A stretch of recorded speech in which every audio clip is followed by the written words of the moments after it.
That's not good.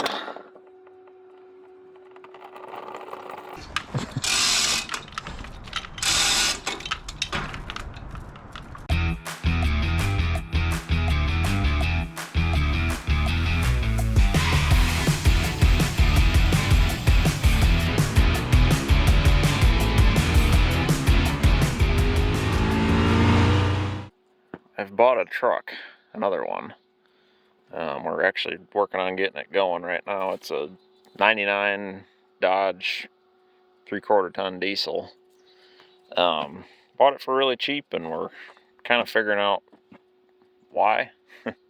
Working on dissecting a couple things before we try and turn it over, and the batteries are dead, so we put them on boil, and I'm gonna charge them up, try and crank this thing over, see if it'll start. It's a 53 block 24 valve Cummins, so it's got a crack in it, of course. Doesn't hold any water, but we're also pretty sure that it doesn't keep water out of the oil, because the dipstick is, if it'll focus, the oil's way up the dipstick. The actual safe zone is about 2 inches up the dipstick, so got a lot of something in there. Get in the hole. There. So, now, let's take our drain plug out here. Oh, that's not good. That is a lot of water.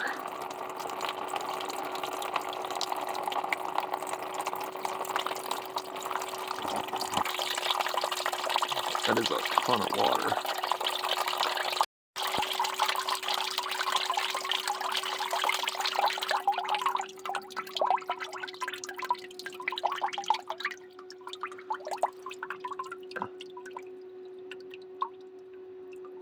There.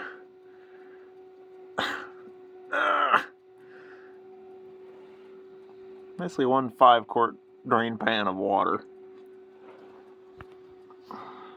before we started to get oil. Alright, now let's check the oil again.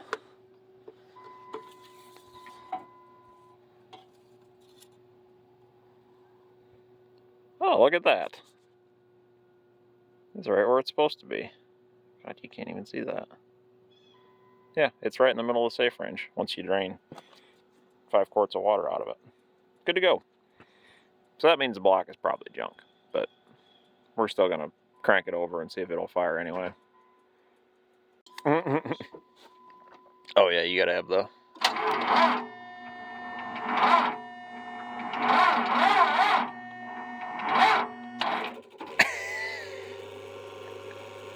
One more time. That sounds better.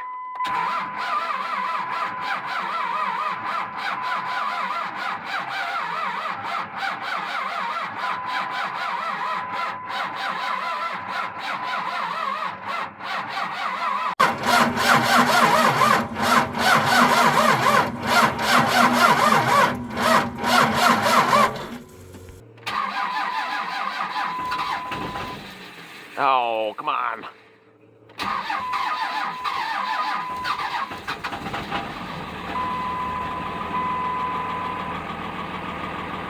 Woo!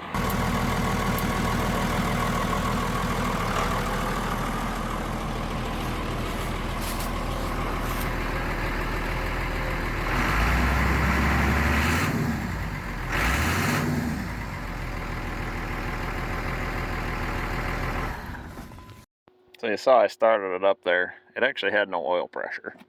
So we've taken the line off the turbo. We're actually backfeeding pressurized oil into the filter housing to try and get it to prime.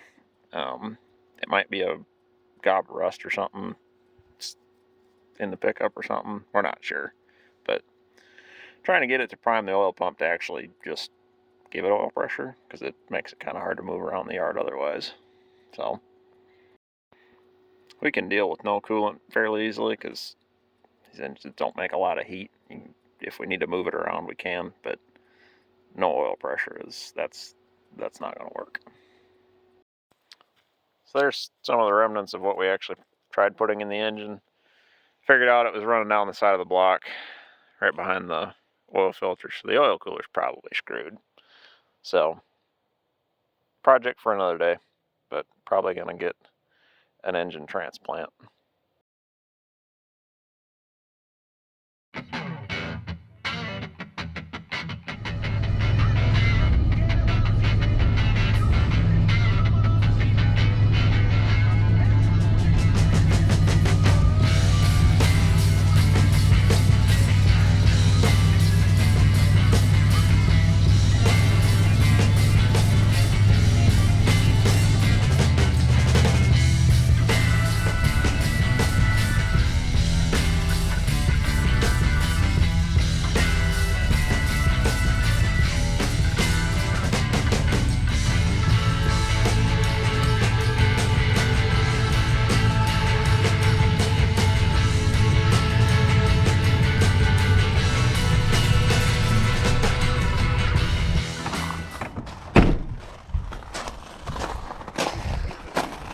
What's that? You got 2 inches to spare. Oh, God. I hope I'm a good backwards driver. Luckily it rolls, so we can, yeah. It'll just self-align itself. Perfect. Yeah, these right here will just make it perfect. Yeah. So like my tractor won't pick this up. It won't budge it at all. No, I was thinking about it. I'm like, God, that engine's probably 1,200 pounds, and that transmission's maybe another 5. Oh yeah. Like they're heavy. We weighed heavy. We weighed a Cummins with no accessories on it, mm-hmm. and it was 700 or 800 pounds. And I was like, well, this one with all the accessories on it, the turbo, the brackets, and plus the transmission, it's got to be every bit of 1,400 pounds, 1,500 pounds. Oh. Yeah. Hopefully I can go nowhere. It's locked, and I got a C-clamp up here, so hopefully I don't like. Oh yeah, how do you lock? Oh, the casters. Yeah. The casters. Yeah, I'm relying on the lock on the caster. You want me to back up here close enough to?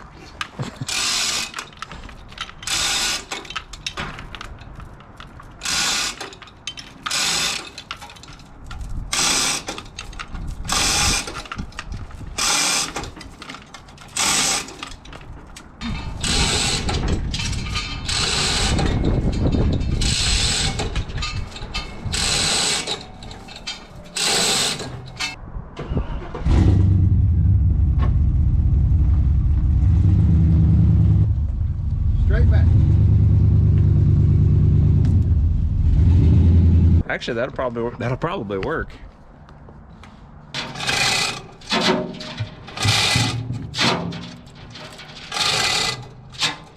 You gonna miss the ball itself? Yeah, it'll work perfectly.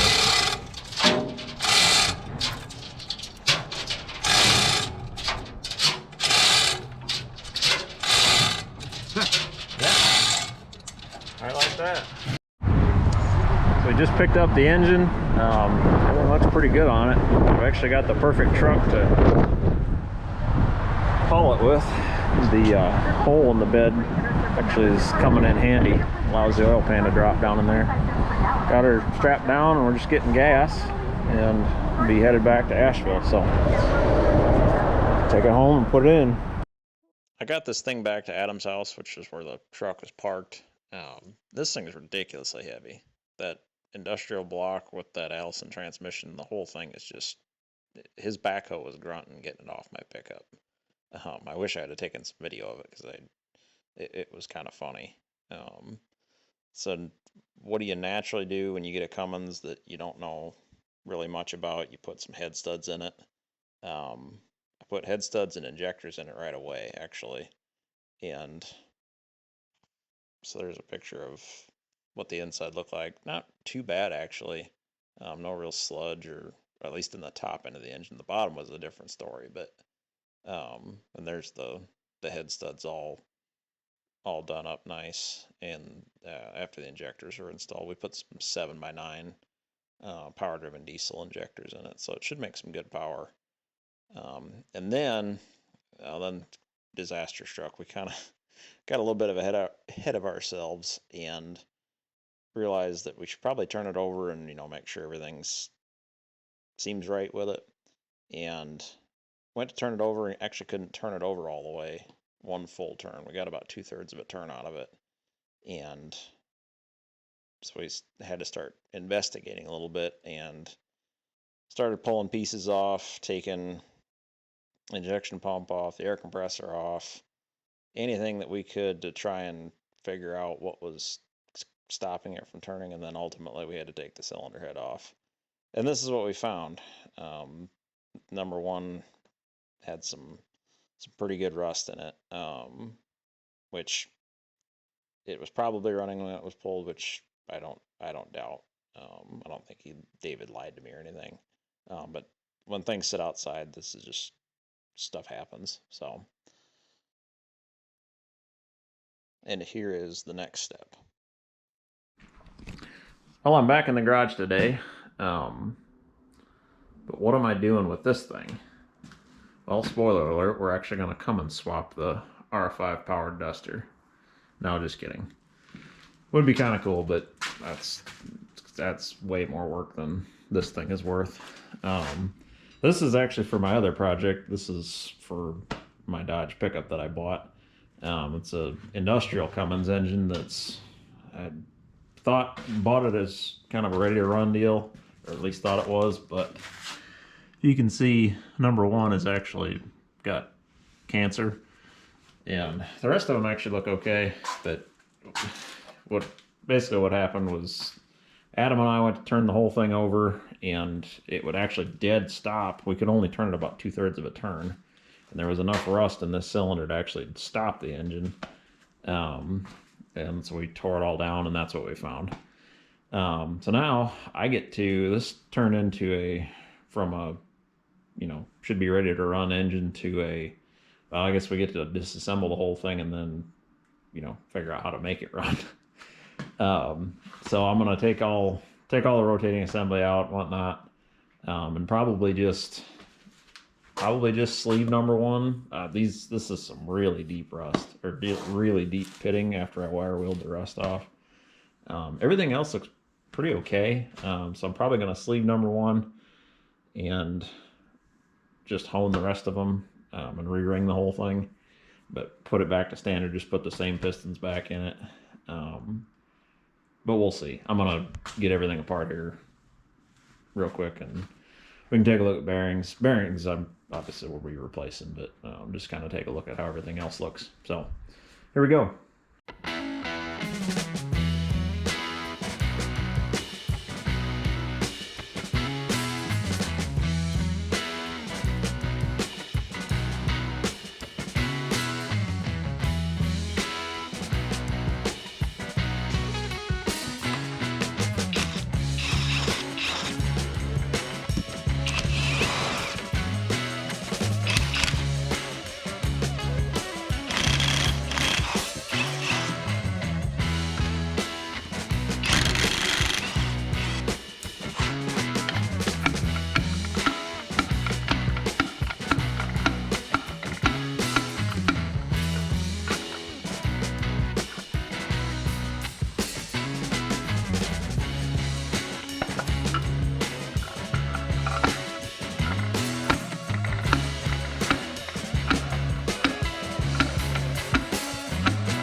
So just a quick recap of kind of what I all found after tearing down this engine. These are all the main bearings. As you can see, they're actually not bad, despite being a little dirty from sitting on the bench for a couple of days, but they actually all look pretty good. The rod bearings, first layer of coatings kind of coming off of them, and some of them are starting to show a little bit of copper, but none of the actual journals on the crankshaft are marked up at all. They are a little dirty, but none of the journals are actually look that bad. So we'll just clean this crank up. And camshaft looks okay. There's a couple of tappets that I had questions on, so it's probably a good thing that this thing did come apart. So we'll replace a tappet or two. Pistons actually look really good. So this is number one. You can see there's maybe a little bit of scratching on the piston skirt, but all the rest of them look like they're almost new. I got the rings all unstuck off of this one and pulled off all the rest of them, so we'll re-ring it. I did clean them up just a little bit, as you can see. Kind of cleaned them up just a little bit. Obviously I'll clean them before final assembly, but overall, not a real bad looking engine. And I'm sure it did run when it was pulled. This is not a dig at David or anything, because honestly, this stuff just happens. And when you're buying used engines, there's always a risk involved. So I'm not in any way upset about who I bought it from, or that situation. So anyway, we're gonna build all this back, and we're just gonna make it better, make it a running engine again, and hopefully make a little power with it, have some fun, but also make a reliable tow rig. So that's pretty much going to do it for this video. Hopefully the next time we see this project, it'll have a running engine, or at least we'll have a block back from the machine shop and put an engine back together for it. The goal is to try and haul this guy out to Rocky Mountain Race Week with it here in early June. But if not, we'll just use my GMC. So that's pretty much going to do it. Leave a like, comment, subscribe, and come on back for part 2 of this build. So we'll see you then. No, I say I'm sure it's probably a kit. Man, people, an old kit car or something. Oh yeah, it's just an old fiberglass body that was produced way back when, and it's on a Fiero. That's awesome. Like I'd love to have something like that. Something that you just don't care about, that it's and it is an old fiberglass body, that it's not a real one. It was really junky. Like, it wasn't like a nice piece. Like when they like molded it to the Fiero chassis. Yeah. Dude, they did such a terrible job, and it's just like, this car's absolutely worthless. It is pretty cool though. So what do you want to do with it? I was like, I got an idea. Nice. You can't see nothing out of it, like nothing at all. And we have cameras like on both sides and on the front and back. That's the only way you can drive the damn thing. I was gonna say, you probably can't see much out of it. You sit in the floor. That's pretty funny. Like the aluminum seat is mounted to the floor. Huh. But, interesting. Kids freak out. They love it. Oh, I'm sure. It's like every 5-year-old's dream car, sports car with the big tires. Mixed with a monster truck. Yeah, mixed with a monster truck. Cool.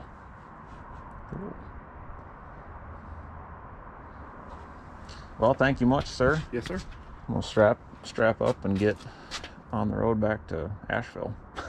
Hopefully, I don't think it's supposed to rain. I think the rain's done. Hopefully.